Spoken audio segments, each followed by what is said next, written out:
My microphone is broken and I don't really give a fuck right now. So, um, this is what you're getting, everyone. Welcome back to the Writer's Diary, starring me, like J.E. Mahakuya, and girl, like, this semester literally has me, like, shook up at my core, like, literally passing out in the back seat, like, damn. Like, can I breathe for a second? Like, damn. But, today's topic, we're talking about my career, my non-existent career, fear. Because it's tragic in a sense that but I think like in my Melbourne era, in my Melbourne world, like I think having a career and being a writer starts with like getting known and noticed. I think with what's it called, awards, manuscript, unpublished manuscript awards, etc. etc. That's the kind of why is it this is so back? Unpublished awards and kind of tea like that kind of vibe, publishing and like submitting to like competitions and stuff like that. And I feel like a part of me is just, I don't know, like disappointed that I haven't really been in my best and looking for like avenues or awards or like prizes or whatever, mentorships, and not submitting to any of them. Granted, I did submit to two, but I don't even know if my work reflected the theme. I just did it anyways. I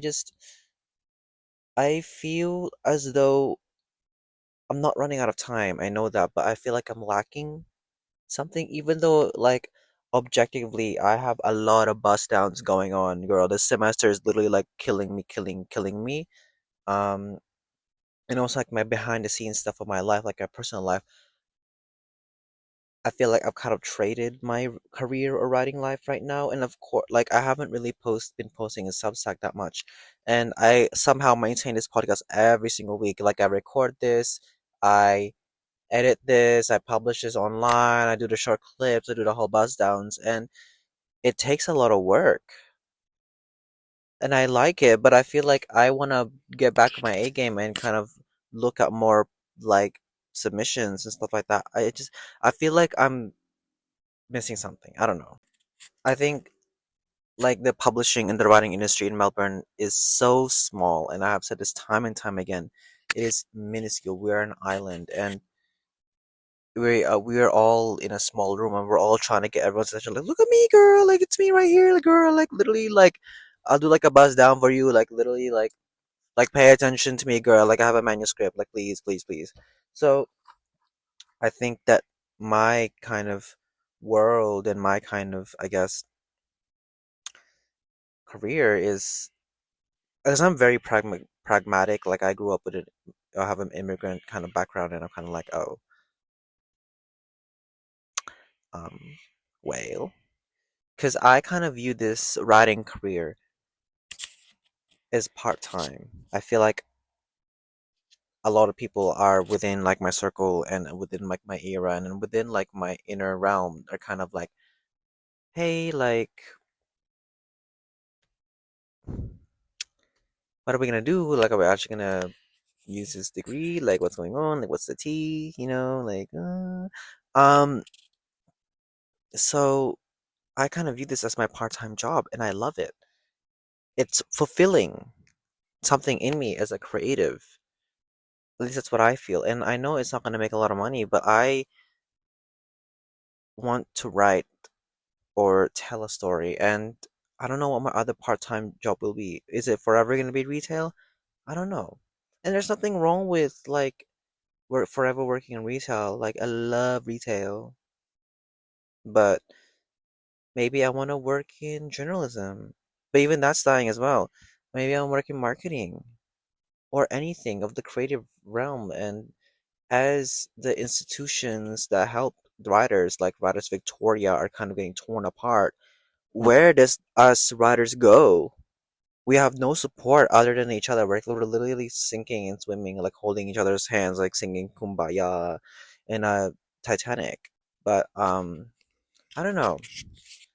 just keep you just to everyone, like, keep your eyes peeled. Look at local stuff near you, local writers groups, local kind of awards, or local kind of groups, or local kind of bus downs. Literally, just look around.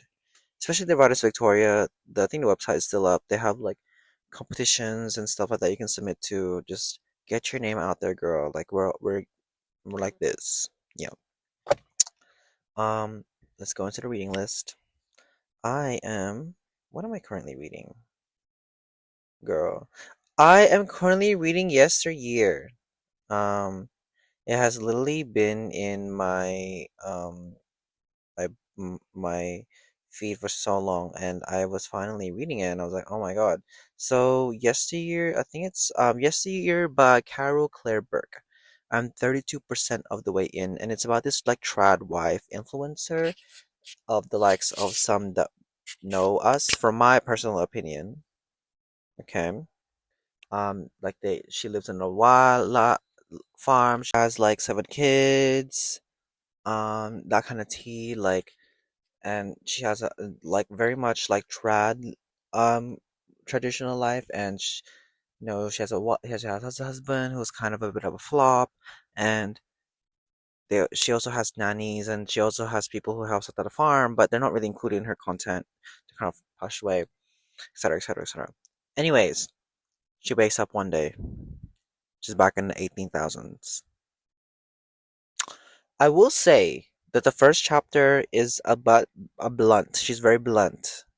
She'll boop the first chapter, and I was kind of like, oh, like you're doing too much, like literally get away from me. But I found it, if the other chapters leading up after it, it's very interesting.